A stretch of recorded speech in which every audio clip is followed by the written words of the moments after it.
وہ ایک ایسا شخص تھا جو اپنے ہی گھر میں اجنبی بن چکا تھا۔ اس کے اور اس کے اکلوتے بیٹے کے درمیان فاصلے اس قدر بڑھ چکے تھے کہ باپ اور بیٹا ایک ہی چھت کے نیچے رہتے تو تھے مگر ایک دوسرے کے لیے بالکل ناآشنا تھے۔ ایک ہی حادثہ تو ہے اور وہ یہ کہ آج تک بات نہیں کہی گئی، بات نہیں سنی گئی۔ اسے اپنی ہی بیٹی کی شادی میں نہ تو مدعو کیا گیا اور نہ ہی اس کی شادی کے دعوت نامے پر باپ کے خانے میں اس کا نام درج تھا۔ اس سے یہ تک معلوم نہ ہو سکا کہ اس کی بیٹی کا نکاح کس شخص سے ہو رہا ہے۔ اس کی بیوی نے اس سے زبردستی خلا لے لی۔ بعد بھی تیرے جانے جاں دل میں رہا جب سما، یاد رہی تیری یہاں پھر تیری یاد بھی گئی۔ اور پھر جب وہ دنیا سے رخصت ہوا تو اس کے جنازے میں اس کے بچوں میں سے کوئی ایک بھی شریک نہ ہوا۔ اس کی امید ناز کا ہم سے یہ مان تھا کہ آپ عمر گزار دیجئے، عمر گزار دی گئی۔ کیا تم اس شخص کے درد کا اندازہ لگا سکتے ہو؟ اور یہ وہی شخص تھا جو اپنے بچوں کے مستقبل کی خاطر اپنے ہی خاندان سے یعنی کہ اپنے بڑے بھائی رئیس امروہی کے خاندان سے مسلسل برسر پیکار رہا۔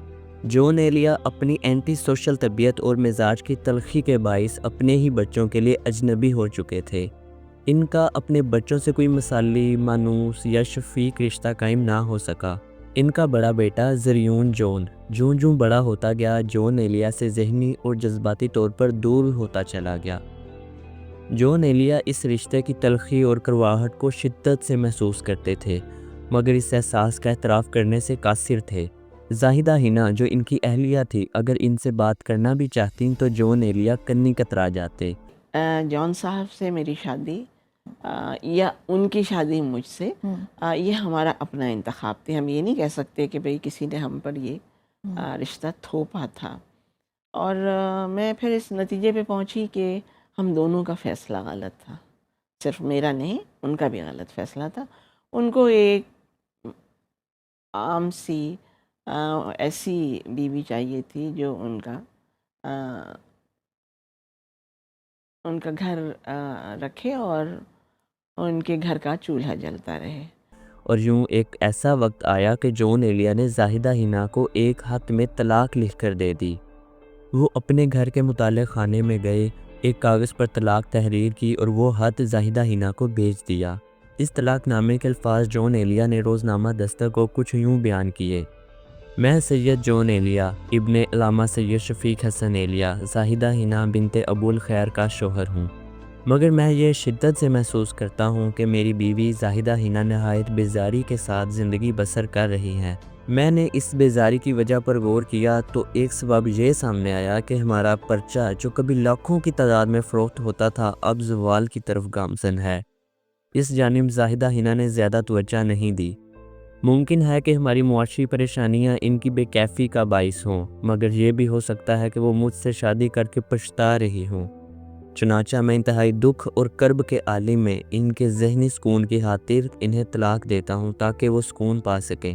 اس وقت میں غربت کے دور سے گزر رہا ہوں اور مہر کی رقم ادا کرنے کے قابل نہیں ہوں مگر میں عہد کرتا ہوں کہ یہ رقم آئندہ ضرور ادا کر دوں گا۔ یہ طلاق نامہ ہے، مجھے امید ہے اس کے بعد وہ پرسکون ہو جائیں گی اور ان کا پچھتاوا ختم ہو جائے گا۔ جون ایلیا نے یہ خط زاہدہ حنا کے حوالے کر دیا۔ زاہدہ نے اسی لمحے وہ تحریر پڑھی اور خاموش ہو گئی مگر یہ رشتہ ابھی اپنے انجام کو نہ پہنچا تھا۔ جون ایلیا اس انتظار میں تھے کہ کب زاہدہ کی جانب سے اس خط کا جواب آئے گا۔ انہوں نے سوچ رکھا تھا کہ جیسے ہی جواب موصول ہوگا وہ سامان اٹھا کر گھر چھوڑ دیں گے مگر جب زاہدہ کی طرف سے کوئی جواب نہ آیا تو ایک دن جون ایلیا نے خود زاہدہ سے سوال کر ہی لیا: میں نے تمہیں وہ خط لکھ کر دے دیا ہے، تمہیں مطمئن ہو جانا چاہیے تھا، اب تم آزاد ہو، جہاں چاہو جا سکتی ہو، پھر بھی تم اداس اور بددل کیوں ہو؟ جون ایلیا نے خط میں طلاق دے دی تھی مگر کئی دن گزر گئے۔ جون ایلیا نے کہا اگر تم چاہو تو وہ خط پھاڑ بھی سکتی ہو۔ زاہدہ کے جواب نے جون کی طبیعت میں لمحہ بھر کی روشنی بھر دی۔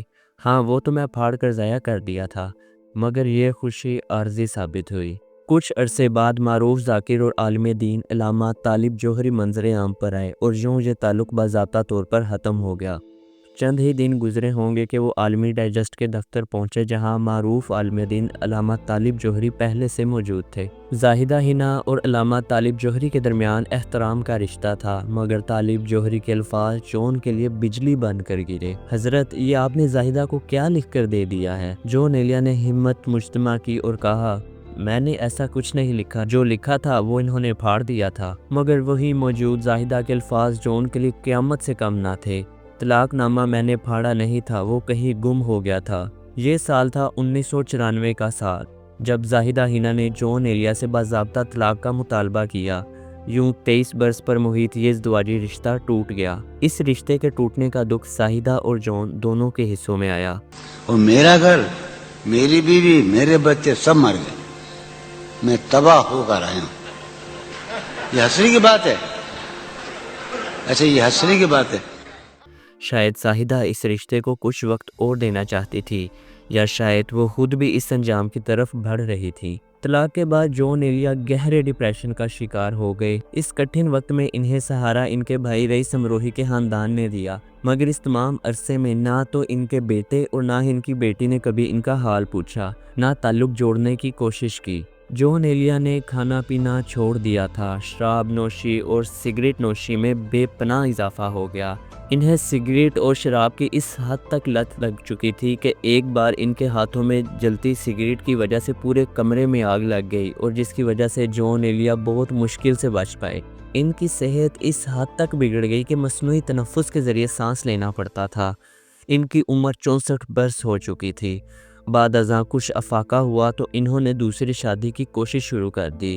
ان کے خلقۂ احباب میں شاید ہی کوئی خاتون ہو جس سے انہوں نے بار بار شادی کی بات نہ کی ہو، مگر وہ اپنی پہلی محبت کو کبھی فراموش نہ کر سکے، اور بالآخر 8 نومبر 2022 کو جون ایلیا اس دنیا سے رخصت ہو گئے، اور ان کے بچے ان کی آخری رسومات میں بھی شریک نہ ہوئے۔